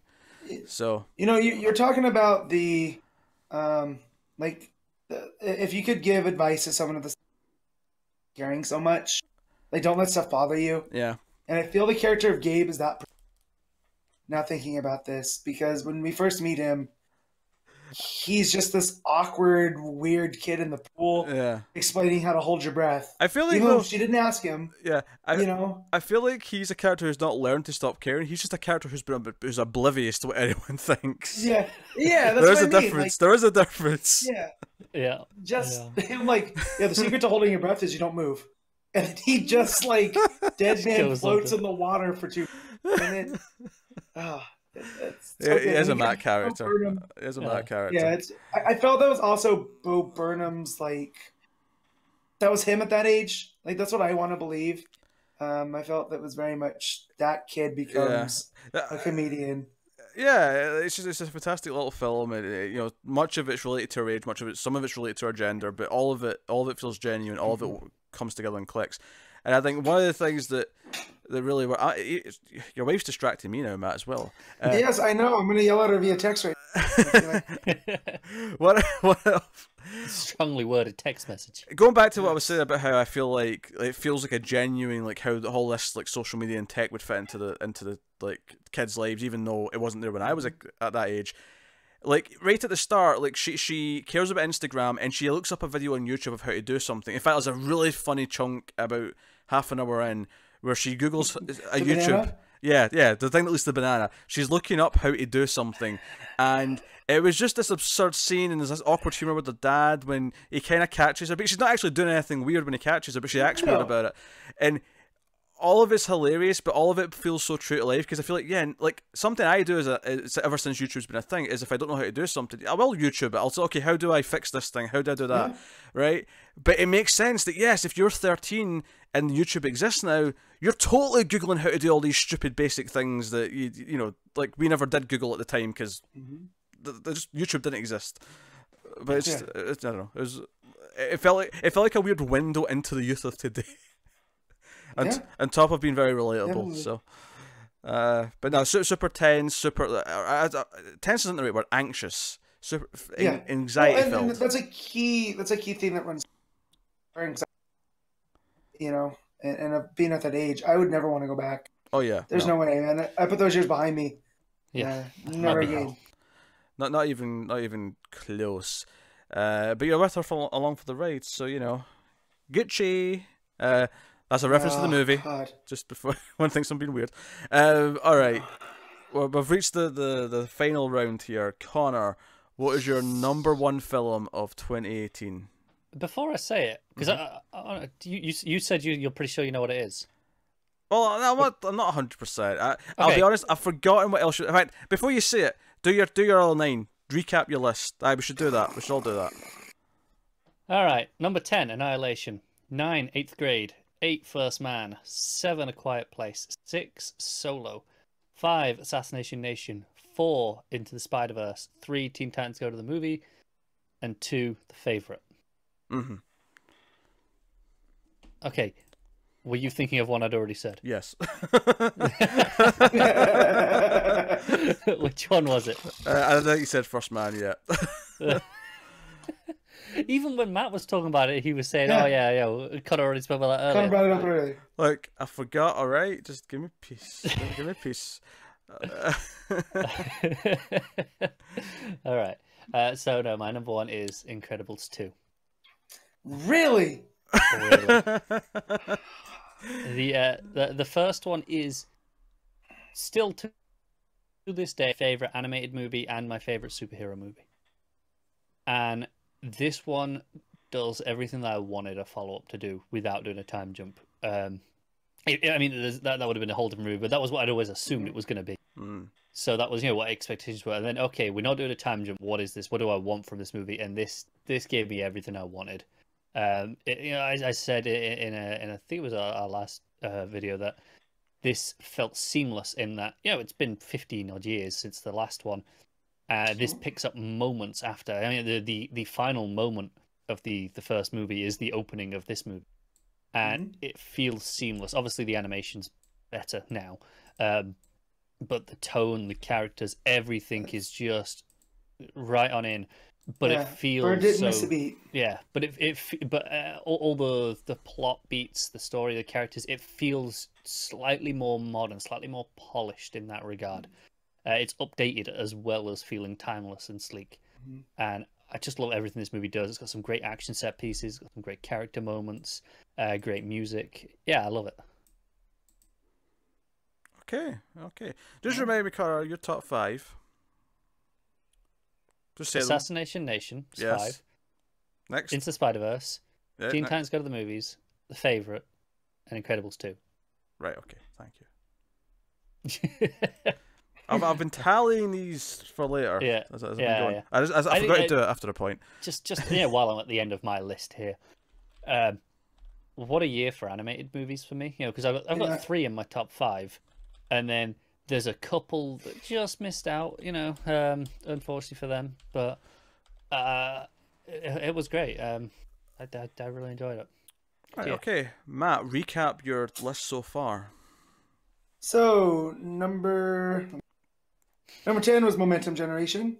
Number 9, Vice. Number 8, Game Night. Number 7, Bad Times at El Royale. Number 6, A Simple Favor. Number 5, Solo. Number 4, Infinity War. Number 3, Overlord. Number 2, First Man. And number 1, weirdly, that Connor was talking about animated. My number 1 is Into the Spider-Verse.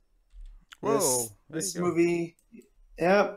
So I said that Infinity War was the best superhero movie, but I guess that I should have said live action, but that would have been too much of a. But Spider-Verse it made me feel things for characters I didn't know I had feelings for. It's one of these ones where my wife looks, and I just can't help myself at certain points. And yeah, this movie we got a Miles origin, which I wasn't expecting. You know, when it comes to studios that aren't Pixar or DreamWorks, I'm always kind of skeptical. And the fact that this was a Sony animation production, it completely, took me off balance. And it's been number 1 since I've seen it. I gave a perfect 10 when we reviewed it, and it's earned its spot. No, I mean we all 3 of us had this. Yeah, pretty yeah. high. On our Like, list somewhere. 1, 4, and 5 between us. So. Yeah. No, Spider-Verse is fantastic. I can't fault Is that the pick. only movie that all three of us had? So far, yeah. If eighth grade just got barely bumped off, that would have been my number 10. So that Right, could it have goes- been the second one, yeah. Pete, But Pete, you didn't have Yeah. First Man, did you? no, that just No, missed and the. you didn't trap. have Bad Times. No, I didn't have that. No. No. See what else was over. Pete that'll be- didn't have Solo because he didn't see it. Obviously. No. Yes. No. Matt didn't have Annihilation. Yeah. No, Exactly. because I haven't seen it. So, all right. So just to run down my list so far, number 10 was I Killed Giants. Number 9 was Bad Times at the El Royale. Number 8 was Black Klansman. Number 7 was Annihilation. Number 6 was Night Comes On. Number 5 was Spider-Man Into the Spider-Verse. Number 4 was Assassination Nation. Number 3 was Roma, and number 2 was 8th Grade. So, my number 1. Was it Halloween? No, I know exactly what this is. I think I might know. Is my disappointing movie of the year. But my number 1 movie of the year was Mandy. I did not think that's what you were going to say. I just before you go into why you love it, just for contrast I've got my list here of all the movies I've seen from 2018. I've seen 70, right? So it's out of 70. I have Mandy at 68. This is just the sign of your poor comprehension skills when you watch a motion Tim told me picture. not to watch Mandy because Tim watches out for me. So Tim loved Mandy though. Me and Tim. I know. Me and but Tim raved. He knows that He knows I wouldn't like it. What though. did you think I was going to say, Matt? For number 1, I thought you were going to go Quiet Place. I thought But- Hereditary. you thought Hereditary. No, I mean I like both of those movies. I have some problems with. They're both close to my top 10, but both also had a couple of things I didn't like as well. So. No, Mandy, like, I really debated over what was number 1. Like, there was no clear, like, this is definitely number 1 this year. I didn't have, like, this standout where I went, that is obviously number 1, nothing's touching it. And I've had that in some recent years. 2015 had It Follows, nothing was touching that year. What did we have last year? I can't remember off the top of my head. But there's Last year was a ghost story. That's right. But there's a bunch. I love how Matt remembers my number 1s more. Actually, I can just scroll down. This is my document with all my years on it. Why am I not just scrolling down? Last year was a ghost story. Year before that was Neon Demon. Like a lot of years tend to have like 1 or 2 that are the standout 1 and 2, right? And it's just a case of like assembling the rest.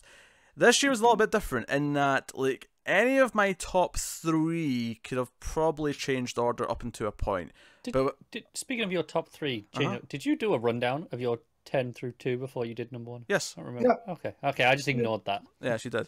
But Mandy, the reason why I went with Mandy is partly because of how unique it is, and because I knew it wasn't going to get love from anyone else on this show. So, Mandy is a film from the same director as Beyond the Black Rainbow, which I notoriously made Matt watch a number of years ago. Hey, I didn't watch it. I quit the film club. Oh. I saw that, I pulled it up, and I said, I'm out of here. Okay, I made some people watch it. Yes. And it did not go down well.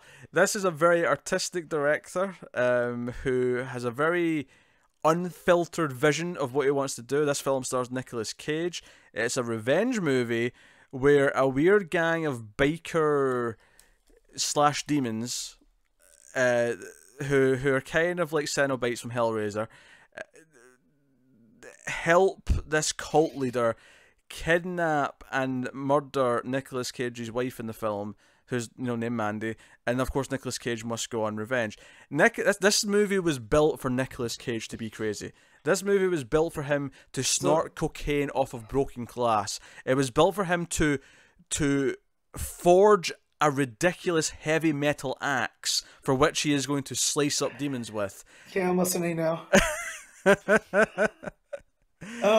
Is this covered under Nick Cage, good or bad? Would this be in Ahmed's class? Yes, this is. I mean, for me at least, this is Nick Cage in the good. This is like good Nick Cage. Yeah. This is exactly what you want. Maybe my favorite comedian moment of all time. There's a random thing in this movie actually where they casually mention they live in Camp Crystal Lake, and I went, wait, what? Camp Crystal Lake? Hold on a second. Crystal Lake. They live in the camp. Yes. That just really made me laugh. But like, this movie's hypnotic. It's full of bright colors, lots of red, lots of the great music, as I was saying. It's not for everyone. It's definitely a film where either you're going to love this or you're going to despise this. But for those of us who love it, it hits a chord. It hits a chord and it does not let go. It's so good. It's so good. If you like Beyond the Black Rainbow, you will probably really enjoy this as well. It is an experimental art house psychedelic fever dream. So I'm reading the description. Yes. So I just pulled it up. It says in the Pacific Northwest in 1983, lead a loving and peaceful existence. Pine-scented haven is savagely destroyed by a cult leader led by the sadistic Jeremiah Sandwich. Great name. Red is catapulted into a phantasmagoric. I read that all just so I could say the word phantasmagoric. Phantasmagoric's a great word. Also, I never knew the cult leader's last name was. Vengeance. I never knew his last name was Sandwich. I knew his name was Jeremiah. No, Jeremiah Sand. Oh, Sand. I said which is a good name. Okay, I thought you said Sandwich, and I thought that is a great name. No.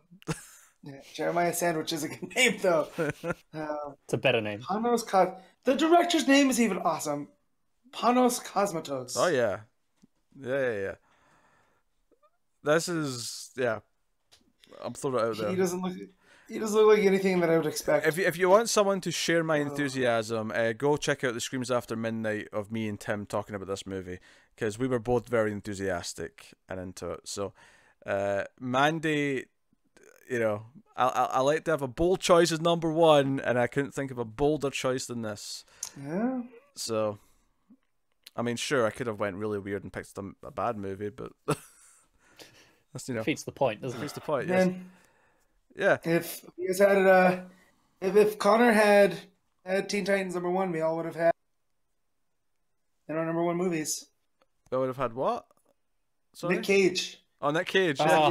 We would have done. Yeah. Yeah. Yeah. Carl, you fool! How dare you ruin that? Fine, I'll swap Because it. he Nicholas. was Superman, right? Yeah. Yeah. Seriously, Nicholas think Cage you was got- in 2 of our #1 movies. That is insane.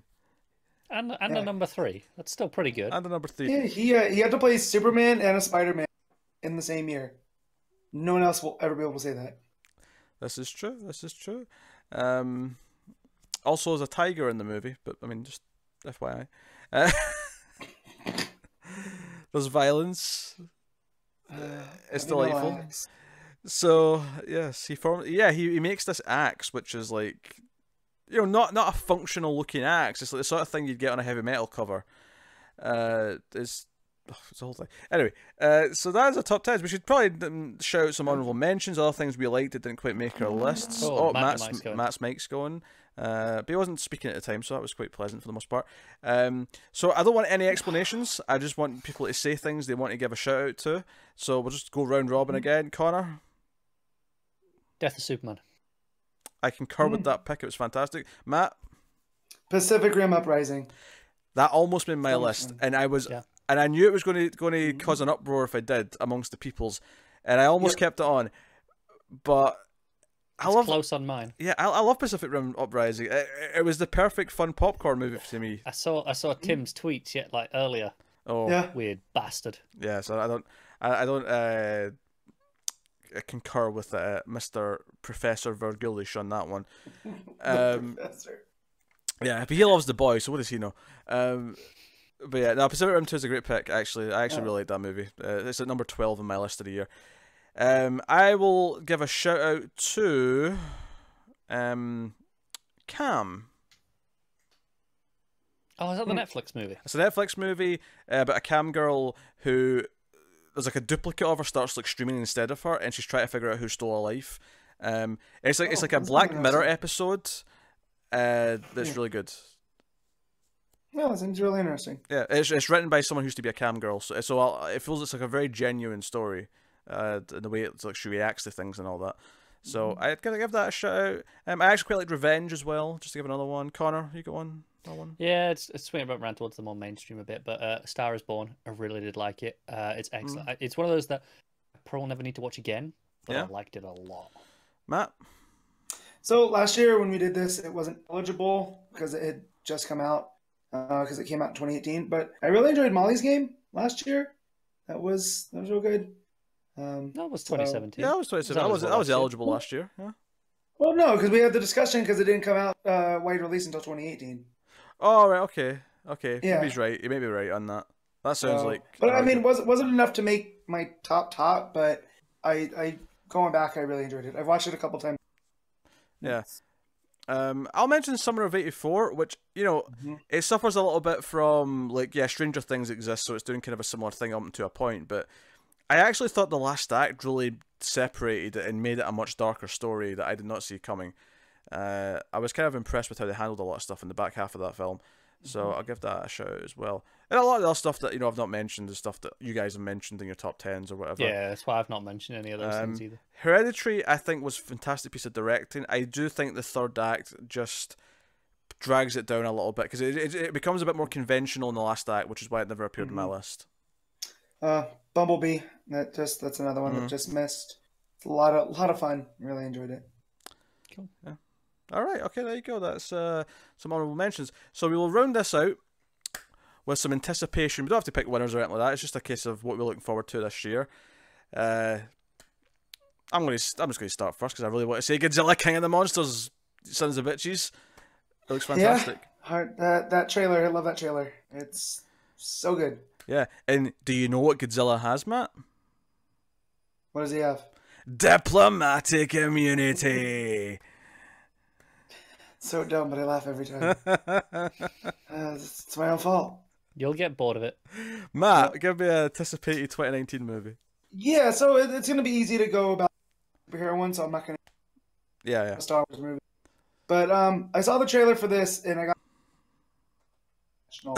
Man, the mic really does not want us to hear what you're saying. So, what did you get a trailer for, Matt?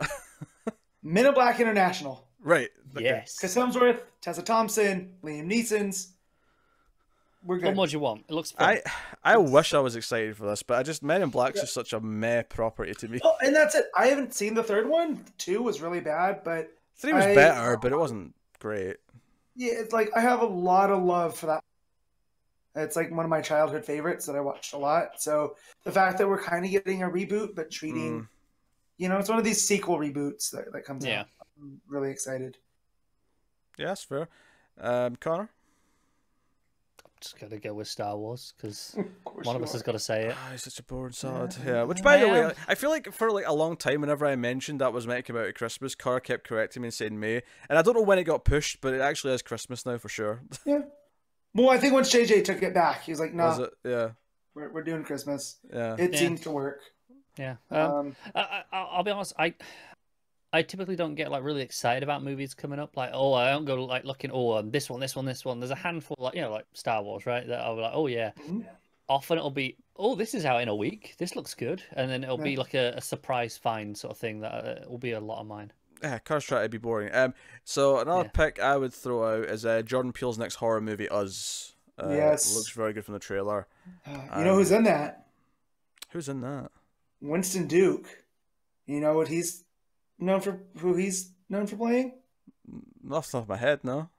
Yeah, the best character in Black Panther, M'Baku. Oh, okay. I would never have gotten that, man. Yeah, you know who pointed out to us?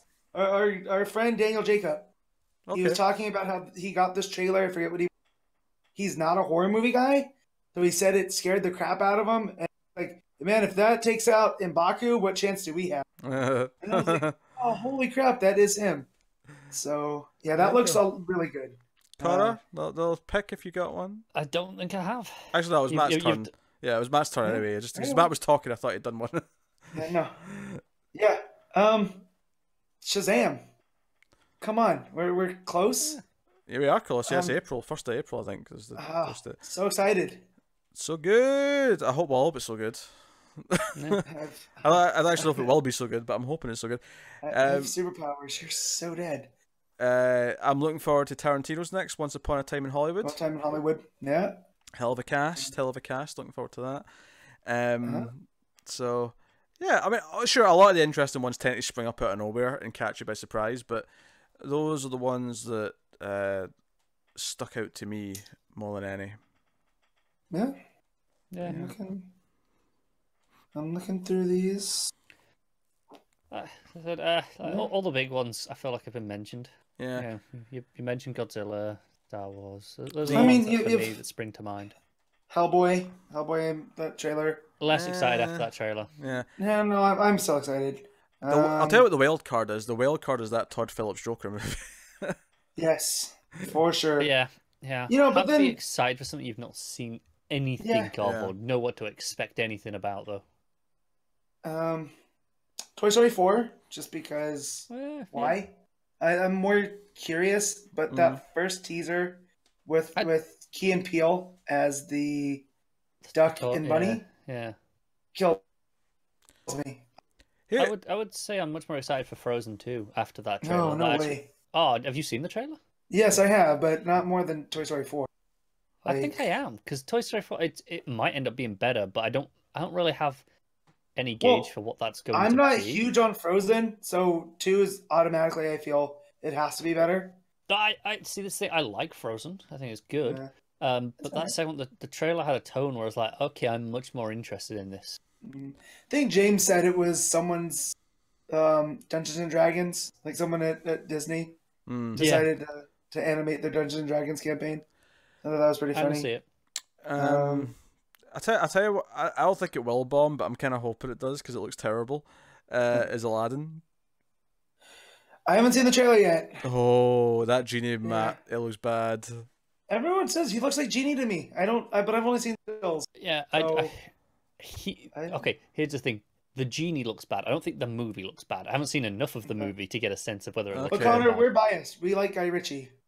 That's true. Even the trashy ones. Yeah. Guy Ritchie's done Aladdin. I'd forgotten this. Yeah. Yeah. Who better to tell the tale of a street rat Well, than Guy Ritchie? if anything, I'm less interested now. So Well, there you go. what else? What else, real quick, while we're still. You think New Mutants is actually going to come out? No. Pete, you think it's just going to go straight to Nah, the. I think it'll come out. I Yeah. mean, does it come out in theaters? I mean, No, when I say I don't think it'll come out. It'll come out, but probably not this year. Yeah. Something will go wrong. well, it's not that something will go wrong, but once Fox or Disney has complete control of Fox, do they decide to do something else with it? Yeah. Because they might. They could. We're going to shelve it forever because we don't want to sully the X-Men brand before we start making money off of it. Yeah, that's the same thing that happened with the that Star Wars TV show. Yep. It's from Seth Green. Yeah. Was it Detours? Detours, yeah, where Yeah. we got a trailer. There's like 60 episodes already made, just in a vault, and Disney were like, "Oh, well, we don't want it to because they came in and were okay, we got plans, we want a fresh, clean slate." They're like, "We're not putting this out now." Yeah. I mean, that was always my favorite part of Robot Chicken, so Yeah, what if? it had a great trailer. Yeah. All My phone's right. being dumb. It's not picking up the more the anticipated I wanted to talk about. You know, there's hopefully end surprise- games and there's Yeah, I Far mean, From Homes and obviously we expect you to give your favorite movies of the year, hopefully top 10s if you feel like it in the comments, but tell us what you're looking forward to in 2019 as well. Obviously it's a bit weird because we're already a couple of months in, we've already had some movies, but tell us what's coming up in the rest of the year that you're looking forward to. Yeah. But that's our top 10s of 2018. So Yeah, but before we go, we need to give you the patrons top 10. that's right, I almost forgot. They're totaled. I've remembered to total them all. I know you were totaling it. Yeah, but then you're right. So I should explain this. So this is actually the perfect time because I was about to promote Patreon anyway. So patreon.com/MailFuzzTV. You can go over there and support us for as little as $1 per month, and you get access to a bunch of exclusive stuff, some early stuff. But one of the perks that we added in this year is that you submit to our award shows like this one. So our patrons submitted top 10s of their movies from 2018, and to make it even more spicy, our 3 lists will also get inserted into this. And the way this worked is that number 1 gets X amount of points, number 2 gets less points, so on and so on, and we assemble a top 10. It's like a vote between the patrons. A mild fuzz top 10. Yes. So here are the results to this top 10. Number 10, Overlord. I will take credit for that. It's not just you. I mean, people voted for it. No, but, I know. I mean, But- are you the one who tipped it into the top 10 because it's only just Yeah. there? Probably. Right? That's probably you. Number 9 is First Man. And, number 2. Number 8 is Assassination Nation. That's me and you, Pete. Probably mostly. Number 7 is A Quiet Place. Hmm? Number 6 is Roma. Number 5 is The Favourite. So it wasn't just Connor. Like, people like The Favourite. No, yeah. Yeah. Number 4 is Annihilation. Number 3 Number 3 is 8th Grade. Number 2 is Black Klansman. And number 1 is voted for by our patrons and us is Spider-Man Into the Spider-Verse. Yeah. It does kind of say something that the one movie that was in all 3 of our lists was the one that What's made up, it number Danger? 1. Yeah. Yeah. It makes sense. Obviously, when you get a wider community vote, you tend to, the more obscure picks tend to not be picked by everyone. Yeah. So you get a slightly more mainstream list usually. But they're all good movies on there. Yeah, if that's the mainstream list, then we have a pretty strong community, to be honest. Yeah. So, yeah, but that's the top 10. So we'll do this again next year. We did it for the TV Awards back in early January as well. So you can expect it again for the Screams After Midnight top 10 horror movies of 2018, which will be coming up in a couple of weeks' time. Me and Tim are doing that. We're doing the top 10 best and top worst of 2018. So if you go and become a patron now, you can still vote on that one. You'll still be able to vote on that, yes. Very similar to this one, but it's just horror movies. Although me and Tim in the past have combined and made a list between us. We'll see if we still do that this year. We'll see how similar our lists are and if it's feasible, or if we're like, no, you fool. Yeah. The Sometimes boys. I feel like, you guys will give each other whiplash going back and forth. They agree on most things, and then you'll get a boy. just there, like, fight to the death. According to Timmy, Pete actually likes the boy. He just acts like he doesn't. These are filthy lies. Pete's just playing a character. Yeah, I'm not gonna. Tim is the professor, so I'm not gonna. Why would you question him? Yeah. He disliked something recently that I really liked. And this was mostly him just having weird taste. I mean, to be fair, he didn't even finish Pacific Rim 2. The awful human. Yeah, the funny thing is about that is we all happen to like it, but for the general audience, most people think that movie's lame. I had it on a couple weeks ago. My mother-in-law. Shut it. All right, go back and watch certain classic movies. Joe's fire about that is that the mic, the audio cut out from Matt there, and it felt like it was censoring what he was saying. It's like, I had it on TV, my mother-in-law was, and it just went silent. I was like, oh my god, what was she saying to him? What, C-bombs, F-bombs? Oh dear.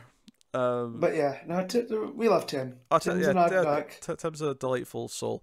So, in fact, me and Tim are recording a special Resident Evil 2 spoiler discussion during the week, hopefully.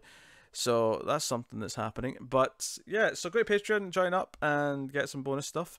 But otherwise, you can get us on the Twitters at mailed_fuzz for channel updates. Connor, where can they find you on Twitter? At ConnorRyan94. You didn't pause as much as normal, but you were still reading it off the screen, I could tell. Of course I was reading off the screen. It's right there. Matt, where can people find you? At Mattersteel57.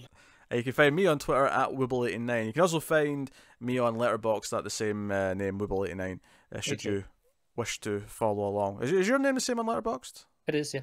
Minus the at, because you don't do ats on Letterboxd, but same difference. Yeah, but yeah. Did you mention our Discord? There's a Discord now, yes. If you want to join the MailFuzz Discord, you can go to the Patreon and there'll be a nice link. You don't have to be a patron to get on the Discord, but there is a patron exclusive room on the Discord as well, with some the odd occasional bonus image or behind the scenes comment. Behind the scenes things, yeah. But just go and join the regular chat and join the community. Yeah, you can do that. So yeah, that is us. So thank you once again for joining us. Thanks for a pretty great 2018. Hopefully 2019 takes us far and beyond. There's a new Toy Story out, to infinity and beyond. And past infinity. Yeah. So that is us. So thank you from all of us at MailFuzz TV. We appreciate you loads. Keep watching movies, and always remember that I have diplomatic immunity. Please don't tell me that's an outro now. Yes, it is.